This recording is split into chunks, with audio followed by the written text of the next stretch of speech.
Awesome. So Pete, thank you so much for taking the time out of your busy schedule to do this with me. I'm very grateful for it. Hey, How are pleasure, you brother. holding Thank up? you. How are you Yeah, holding really up in good. COVID?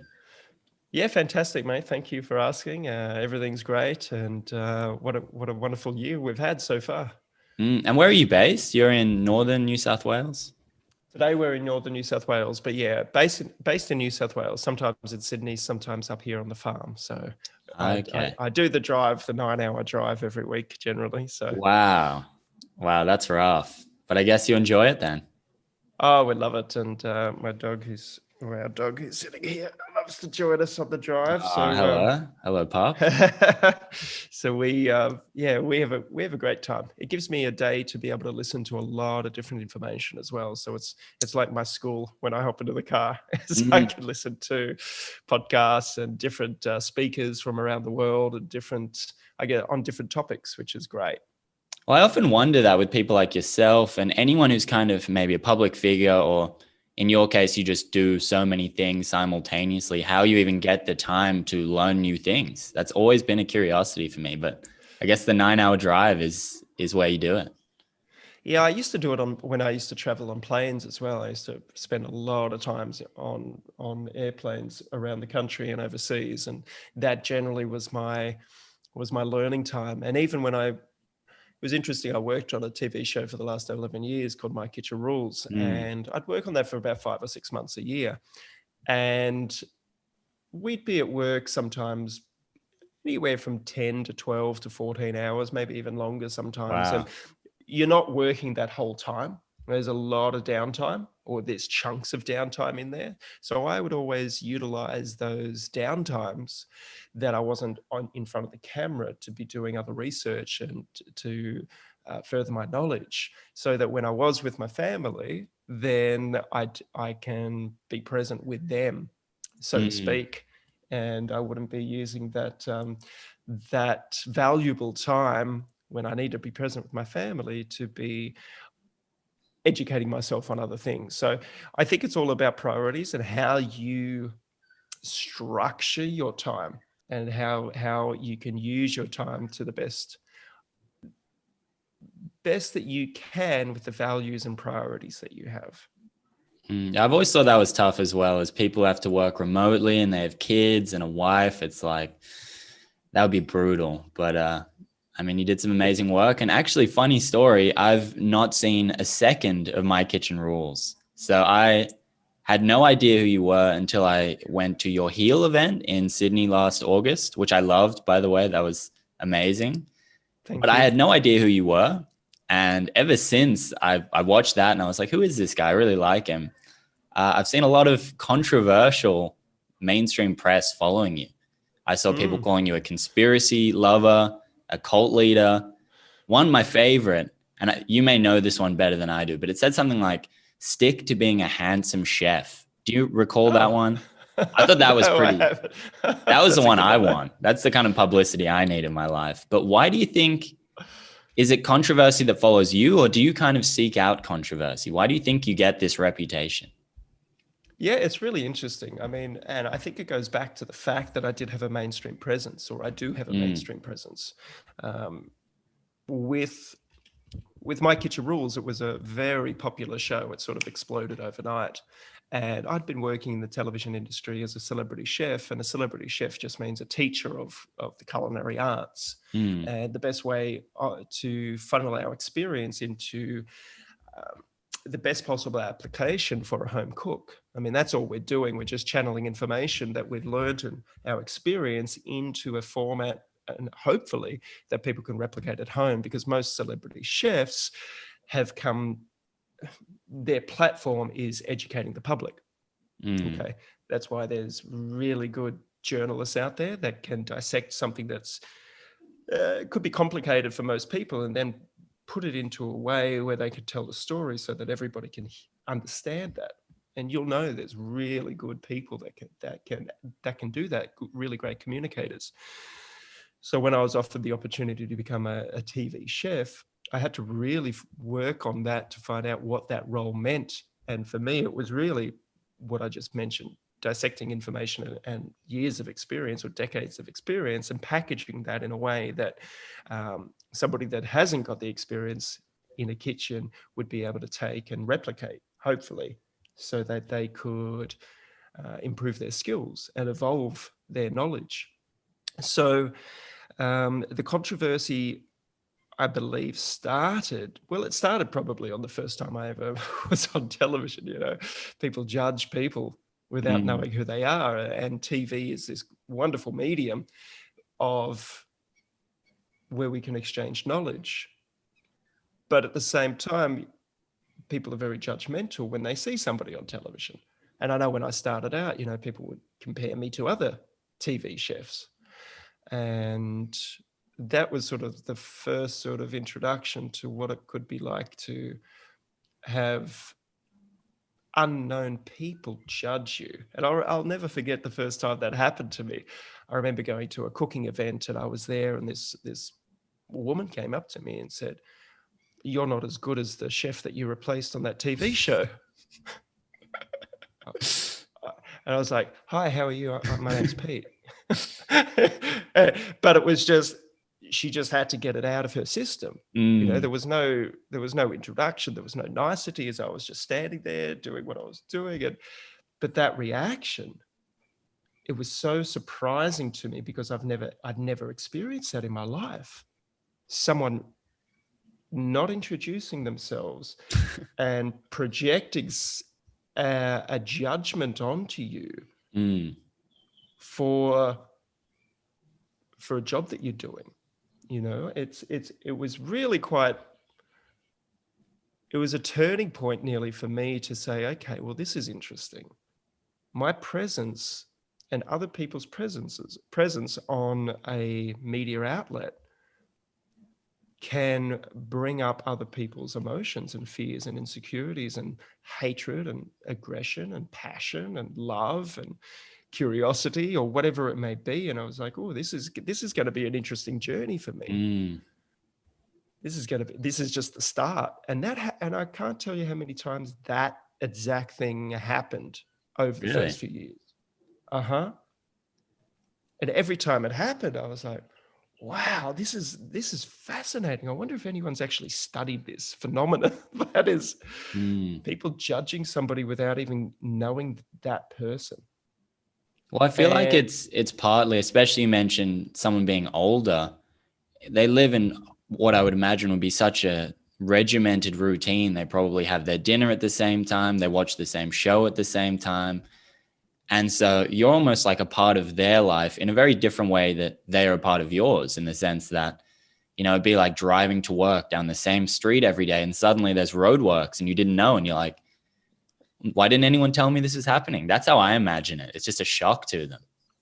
Well, it was fascinating. I think the fourth time it happened, I actually said to the person when they said it to me, I said, well, the fellow that I replaced was a cocaine addict and an alcoholic that's one of the reasons they lost their job. Right. And, you know, I said, do you want to, you know, we'll go there. Did you know that? And you could just see the look on that person's face. And I never did it again, but I was just like, oh, you know, you judge somebody without actually knowing the person.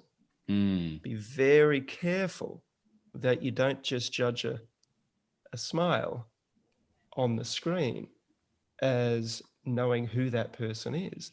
Don't judge a person for any of their actions on a screen.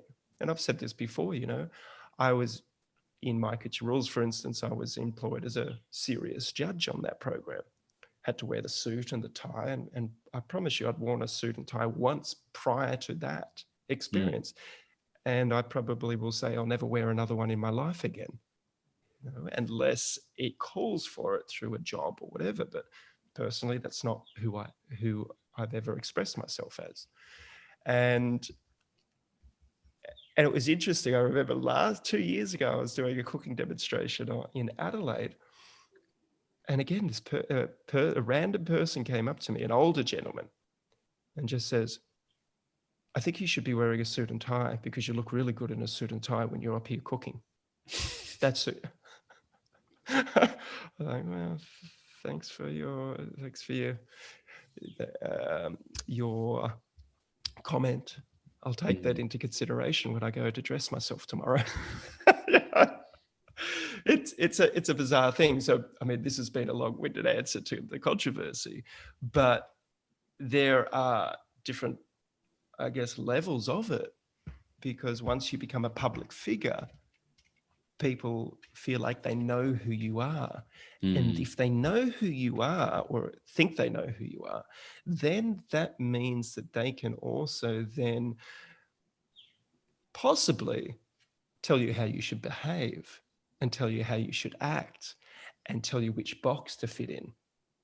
Oh, you're that chef. Okay, so you're just a chef. You're just a chef. You're just a chef. You're just a chef with blue eyes. You're just a chef that cooks this type of food. Why would you ever start cooking food called paleo? That's not my definition of I have thought that who you are.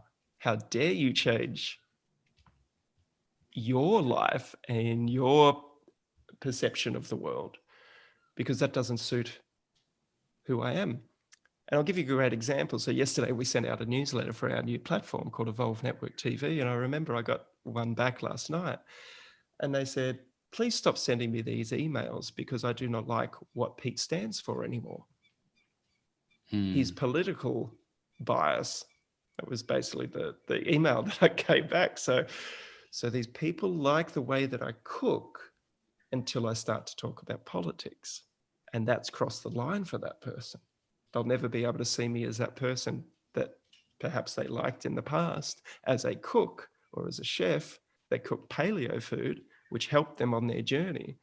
But now all of a sudden, because I come out in support of, say, Trump, that now has triggered that person to, I do not want to know about any of this cooking and documentaries that Pete is sharing, even though that's what we're sharing is basically food and different ways in which we can cook it. But that has triggered that person. So now I do no longer fit their version of who they would like me to be. So that's been an ongoing thing. And if we bring it back to the media, that's the same thing. And when you understand how the media works, they're looking for sensationalism, they're looking for clickbait, they're looking for division, they're looking to create an emotion in people to hate somebody or to dislike somebody, or possibly, very rarely, to love somebody. And we could look at the election at the moment. You know, they're really pushing forward for some people to really like or love Joe Biden or Kamala Harris, and to hate Donald Trump. But that's been going on for quite some time. But whoever Trump was running against, the media would paint them in a picture to try to get people to love them, or to at least like them, and to hate that other person. Same thing happening. Yeah, it's fascinating when you watch it, and when you can detach from it and see the whole game playing out. You know, you can see how it's all based on a house of cards. And what we're witnessing at the moment is those house of cards are starting to fall one by one. We're seeing it through censorship, through the big tech companies such as Twitter and Google and Facebook at the moment, and Instagram. We're witnessing that live happening this week with Section 230, I think it's called, with what's happening there. You know, this could be the biggest lawsuit or antitrust lawsuit against a corporation, or even against an industry, but they're tackling Google to start with, that we've seen since they took on Bill Gates with Microsoft 20 years ago, who then reinvented himself because he was caught lying, caught as basically a, you know, I won't say the words, but he did a whole makeover, as now the media portray him as the world savior, especially this year. Yet, if you just look back 2 decades ago, or 3 decades ago, when that was, for that lawsuit that came out that found him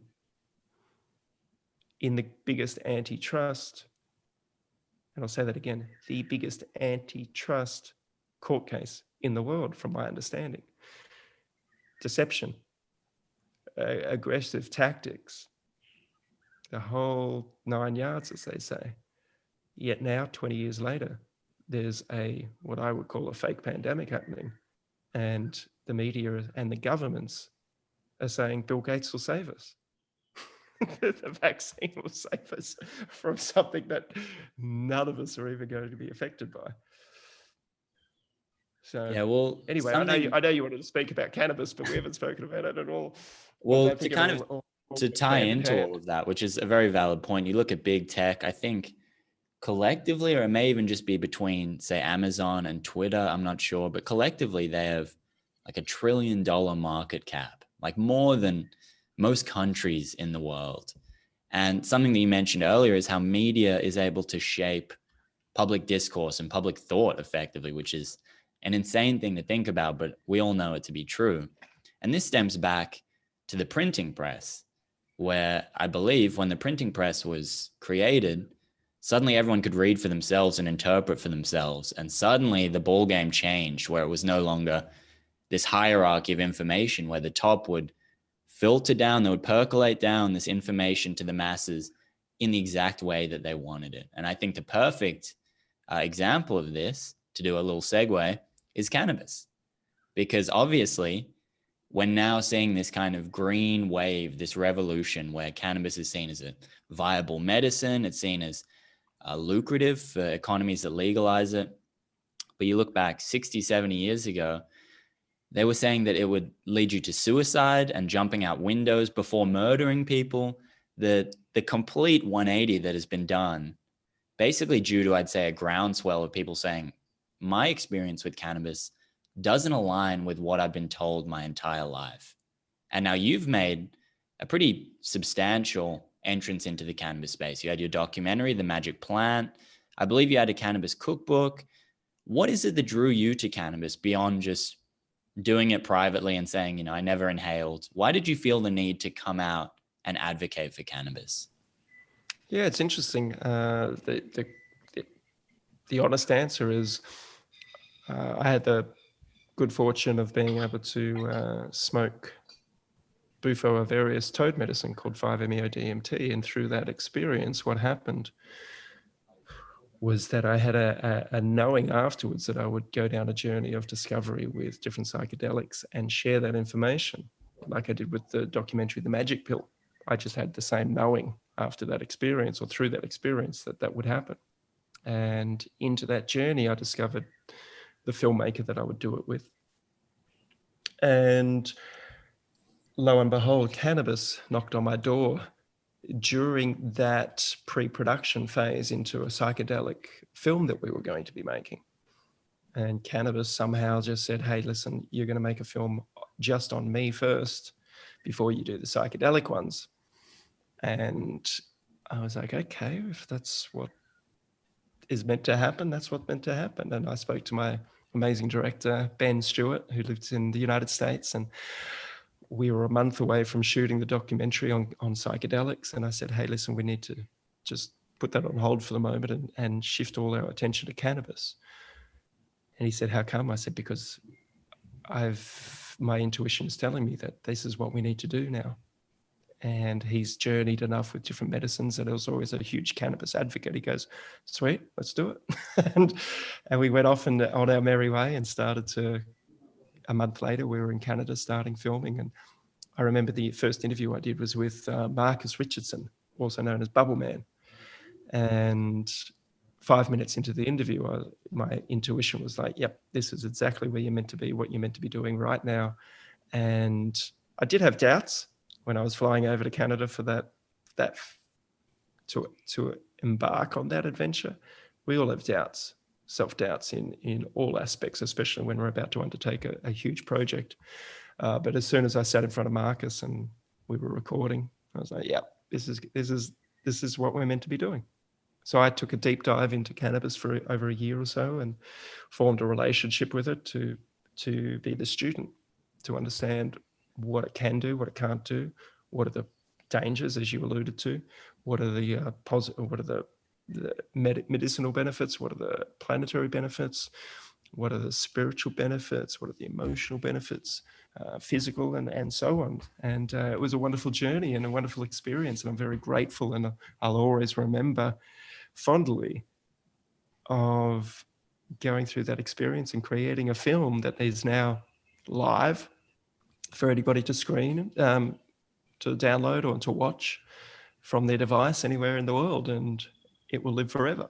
And I think we gave it a bloody good shot and covered as many bases as we could in 90 minutes, and portrayed it in what I believe to be one of the better ways that I'm, out of all the cannabis documentaries, I think we managed to put ourselves up there in the upper echelons of really good work that we did, you know. And I say that humbly, and but I did, because we invested a lot of time and a lot of research and a lot of money to give it a balanced view. So we didn't glorify it. And we've also got people in there saying that it's, you know, it's not the best thing in the world for a lot of people. So, and that it can be too good for some people too. So, and through that, I formed a relationship with the plant, and I saw it through a different lens, which I hope that the film does for people. I hope it does show it through a different lens for people that have been consuming it and have a relationship with it for most of their lives, and for anybody that has never had a relationship with it or has had a distorted relationship through mainstream media. They can look at it through a different lens. And it's not that I encourage anyone to consume it in any way, shape or form, but at least look at it through our lens that we would like to present it, or the people that we interviewed, their perception of it, and then come to your own conclusion. Well, it is for some people and it isn't for other people. It's as simple as that. It's funny that you mentioned before how people want to keep you in this chef box. But for me, having known people who were pretty seriously harmed by the traditional dietary advice, you know, eating lots of grains, eating more cereal than vegetables and nuts, things like that, you know, to the extent that people that were very close to me would have to lie down after every meal simply because they were eating the wrong foods. And when they went on a more paleo diet, suddenly virtually all their problems health-wise improved or just straight up disappeared.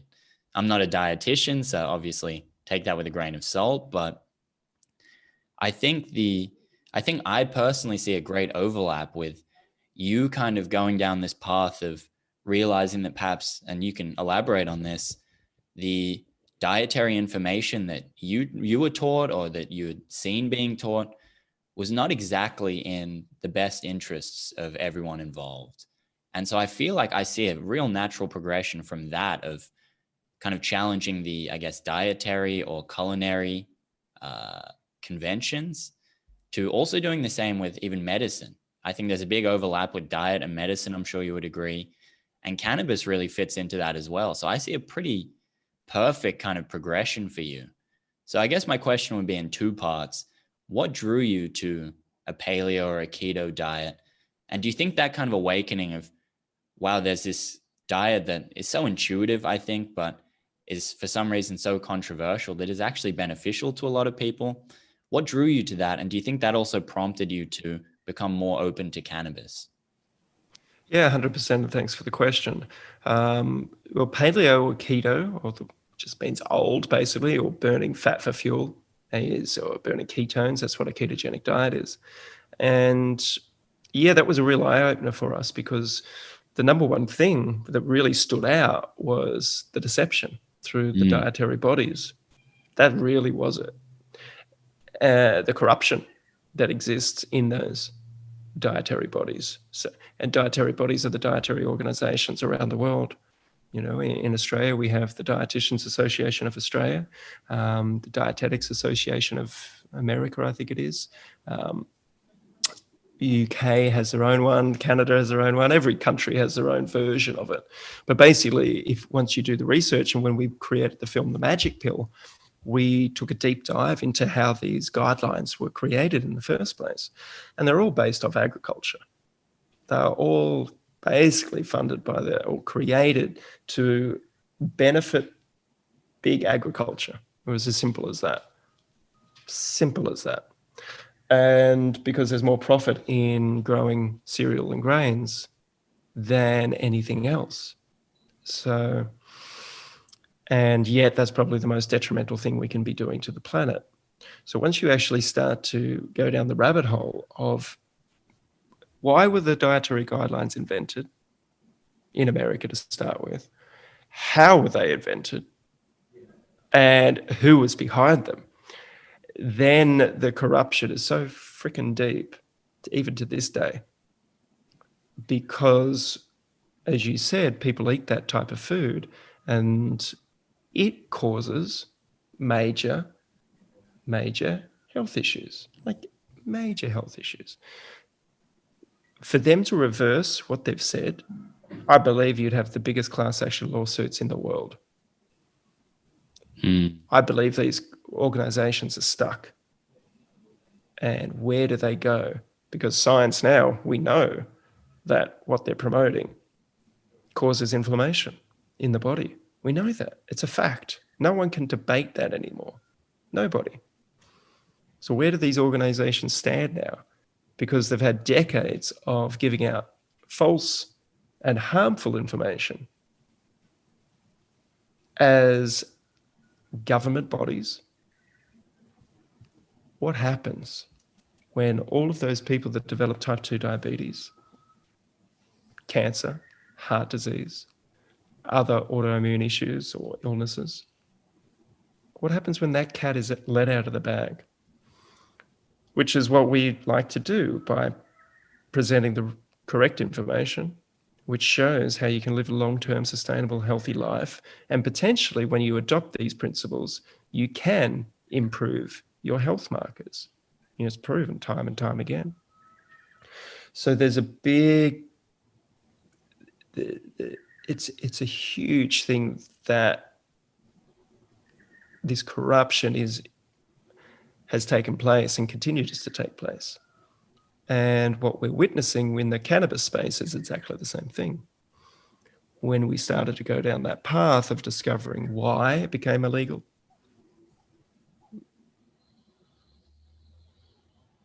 or it just has so many different conflicts of interest and so many industries that would benefit from cannabis being illegal to the public. You look at Australia at the moment. I have friends that need cannabis medicine that without it, they would die. Yet it is so expensive for them because there's only one way to get it legally. And the legal version is, it's criminal how much they charge for this medicine. It is criminal. I view it as criminal. And what I mean by criminal is that they charge so much for something that these people could have growing in their backyard for free to give them their own medicine. So how can these organizations or companies and industries charge somebody so much money for something that you could grow for free? I mean, if that doesn't beg the question of why is it still not legal in this country to grow your own plant that you can use as food if you choose to? You could juice it. You could add some leaves into your salad. You can make a topical balm, which is great for any skin rashes or issues. You can make an oil, perhaps, that you can use as a tool for spiritual development or connection by having a few drops under your tongue when you are about to go into meditation or a yoga practice that can expand your consciousness. You know, there's so much to this. And again, it all points to control and power and greed. And if you wanted to even take a look a little bit deeper, perhaps our governments and our health authorities want people to be sick. If they want people to be sick, which you could say the healthy eating guidelines definitely make people sick. The the removal of cannabis from our gardens, potentially you could say, has made us sicker. So, I don't want to go too deep and too dark, but I think I just did. But the beautiful thing is more and more people are being educated about what cannabis can do.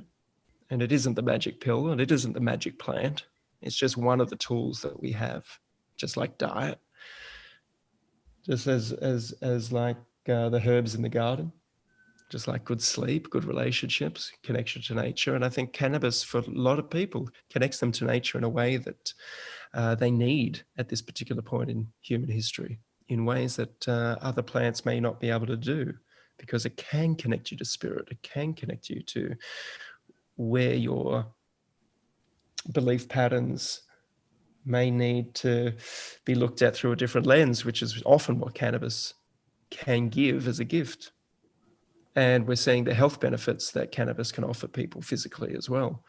And more studies are coming out, more and more research is being done, and more anecdotal stories are coming to the surface. And really the anecdotal stories are always the things that I love, because that's how paleo and ketogenic really spread, was anecdotal stories. And when you hear one, it's like, okay, well, maybe that was just a one-off. But when you hear hundreds of thousands of them, if not millions of people improving their health through just changing their diet, or millions of people improving their health through the inclusion of cannabis in a respectful way, that those voices can't be quietened anymore, until that movement becomes so strong that change happens on such a huge level across the board, across the planet, across the country, across the state, across a family home, across the individual, or in the individual, and that's what we're witnessing at the moment. It's a beautiful time. That's why I said this year is amazing, because these major things that we've been talking about, these levels of corruption, are all being exposed. Each and every one of them. Government. We're witnessing all around the world the corruption, from the United States to the United Kingdom to Canada to Australia at the moment. Individual states, we're seeing the corruption play out on the stage. You can't avoid it. Even the mainstream media are struggling to contain it, because they know that through social media that this stuff is getting out there. So mainstream media is an industry. They're going to need to continue. So when there's a critical mass of people that understand these things, then the mainstream media will change the narrative as well. So it's a fascinating time to watch all of these industries. We're watching what's happening with Fauci in the United States. I don't know, I'm fascinated by that, because we're seeing now mainstream media turn on vaccines. A year ago, we couldn't talk about vaccines before this pandemic appeared. We were labeled conspiracy theorists and anti-vax people. And now all of a sudden, everybody's actually having a conversation about vaccines and the safety of them. And we're seeing the mainstream media saying, oh, we better not rush out a vaccine too soon. We're seeing politicians say it, because Donald Trump has said he's going to rush one out very quickly. It's brilliant to watch when you can actually detach, like I said, and look at the big picture that's playing out. What's happening is these levels of corruption are being exposed, and it's beautiful to watch. It's frightening to watch. It's everything, because you're watching everybody trying to put the fingers in the holes of the dam that has sprung a leak, and each and every day there's more leaks being sprung. And as I said, the house of cards is it's not even wavering anymore. It's already fallen down.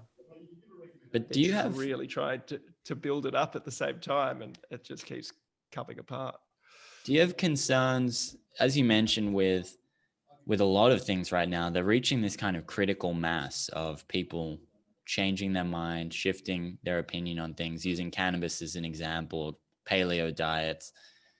But you also mentioned how the medicinal cannabis industry is extremely expensive. And I know people who have epilepsy, and cannabis is phenomenal for rare forms of epilepsy, and it is a lifesaver in many cases. But they're paying close to $40,000 a year on medication. Mm-hmm. And like you said, on a plant that in theory they could just grow at home if it were legal.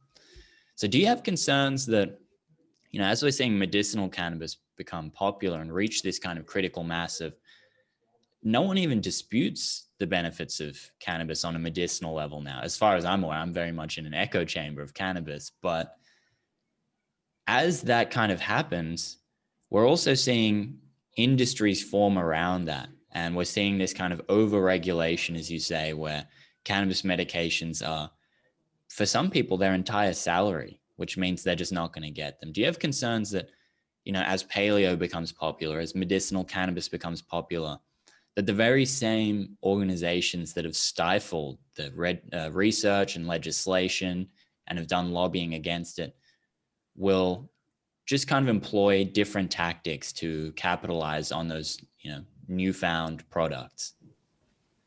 Yeah, always, but again, yeah, it's such a tricky one to answer, because the government and the health regulate, or for medicinal cannabis in this country, it's so regulated, and they have a monopoly over it at the moment.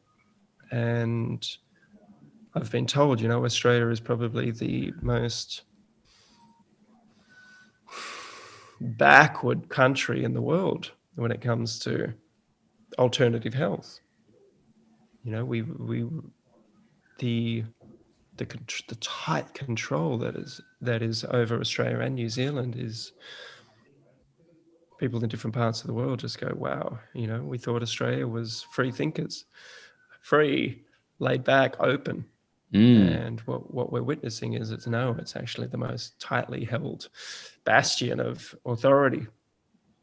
So that's a fascinating place to be in as individuals living in this country too, and seeing how that's going to play out and what our role is in that, transformation. But yeah, I don't think anyone's really taken paleo keto in a bad direction. There's different supplement drinks and powders out there that we just wouldn't take. Some people take them. It's just people being advantageous and trying to make some money, and as I always say, nothing can beat a beautiful grass-fed steak or some liver and organic vegetables if you choose to eat them. That's really as simple as it needs to be. And again, we're seeing the black market or the green market in cannabis, potentially they want things to stay the same. They may not like people to be able to grow their own cannabis in their backyard either. So then you'd have to question what business they're in, or is business the operative word or the main word? Are the green market and black market growers in it for the right reasons, or in it to keep their businesses flowing? And it's a question that we all have to ask ourselves, each and every one of us. Are we part of the problem, or are we part of the solution? And we could be both at the same time. Yeah, well, it's difficult with the black market, because as far as I see it, even if cannabis were to be made recreationally legal in Australia, and say you've got a cannabis dealer, black market dealer, who's dealt weed for 20 years, and that's his sole source of income, you can't really put it on your resume, even though you may be pretty well qualified to do it. It's a difficult thing to come out and say, hey, I was doing this illegally for 20 years. I'm bloody brilliant at it, because there are legal issues somewhat involved with that. So it's difficult to transfer over that experience, I imagine. So I can see how someone would be very caught up in, I need to keep this illegal, funnily enough, even though people want it, a lot of people need it. I can definitely see how you could become part of the problem being in the black market.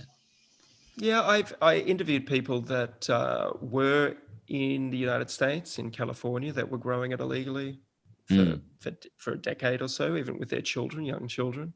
And when the laws passed, they came out of the green closet, as they said.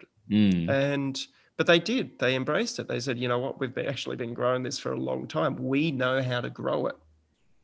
we're some of the leading experts. We're the pioneers in this. So look to us. And that company was called Alpenglow Farms. Small. They grow, I think it's 50 plants a year or 200 plants. That's it. On their hilltop. And they're so proud of what they create because they've got the knowledge. They have the knowledge. They know how to grow it through the seasons. They know how to deal with it, grow it in a biodynamic way so that the medicinal value is 100 times better than anything grown under artificial lights. They're the ones that we should be celebrating or should be proud of what they've been able to do. If they've done it in the right way, that benefits the land, that benefits the user, the patient, or their client.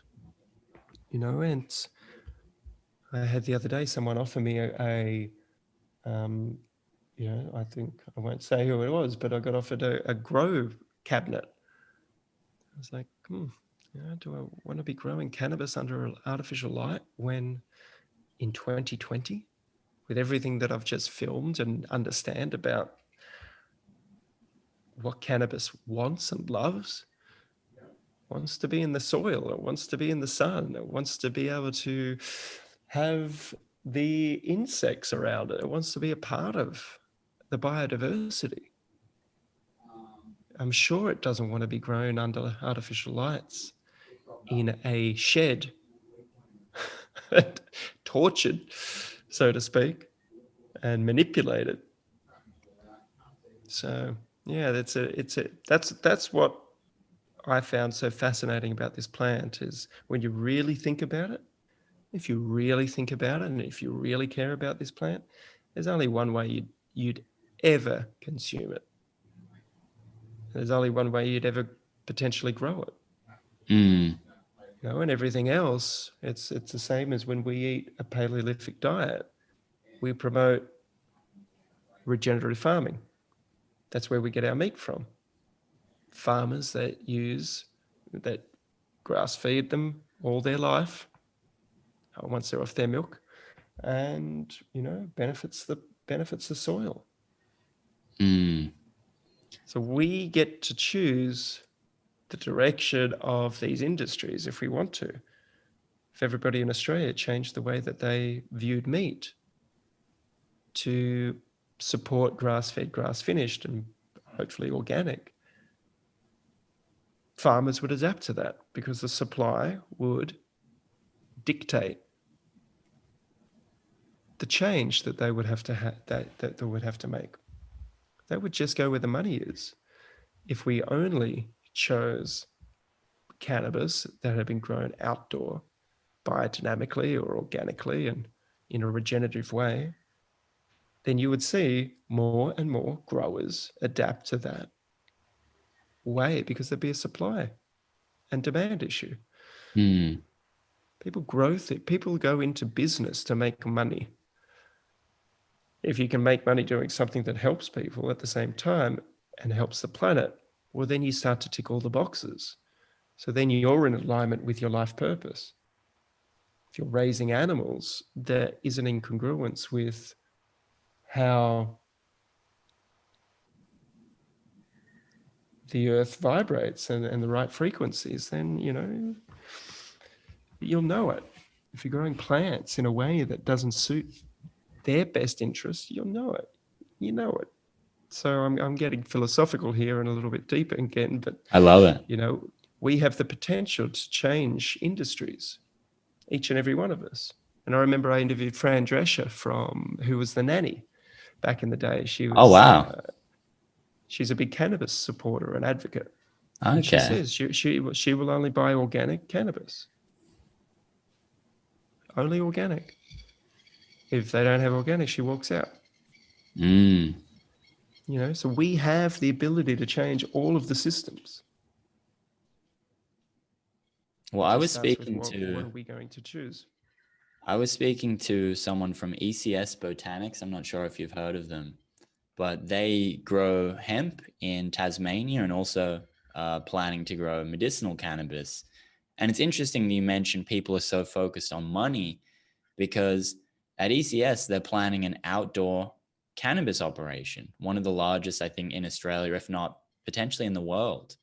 And what the founder told me was that it's actually going to be significantly cheaper for him, because he's not spending all this money on grow houses and lights and, you know, all of these facilities that are essentially not necessary and are a product of prohibition. Prohibition is what has pushed cannabis to the shadows, into the closet, both literally and metaphorically. And so actually, when companies start to think outside of the box and think, how should cannabis be grown, and what do people want in terms of quality, in terms of the people that are drawn to cannabis are probably more kind of organic, grassroots people. And you can actually make more money doing it in a more natural way and creating a better product too. So it's funny that you say that. And it's, again, a byproduct of the propaganda that we've been fed for decades upon decades, that have created a suboptimal product that is more expensive to create and is less beneficial for the plant and the end consumer, which is unfortunate. That's right. I also think, well, that's food for thought there. I am going to have to run in 2 minutes, as I've got another meeting and the people are coming in a second. So okay, no worries. I will end on one question, which is, you've mentioned obviously the paleo diet, you mentioned cannabis as being something that we need to rethink. I believe you've even talked about sunscreen as being potentially overused or abused in today's society and leading to things like vitamin D, and correct me if I'm wrong on that. Are there any other kind of daily rituals that you see as being harmful for us that we need to consider rethinking in society? it would depend on the individual. So I would always say start with water. I think water is probably the most important thing that we put into our bodies. That's for sure. You know, I think it trumps food. I think it trumps everything. And if we make sure you have the cleanest water possible, no fluoride, no chlorine. Yeah, that would be my ultimate advice. If anybody asks me, get your water sorted. Awesome. And any controversial things you want to throw out there before we go? No, I think we've covered it. I think we've gone pretty deep onto all of those things, mate. Yeah.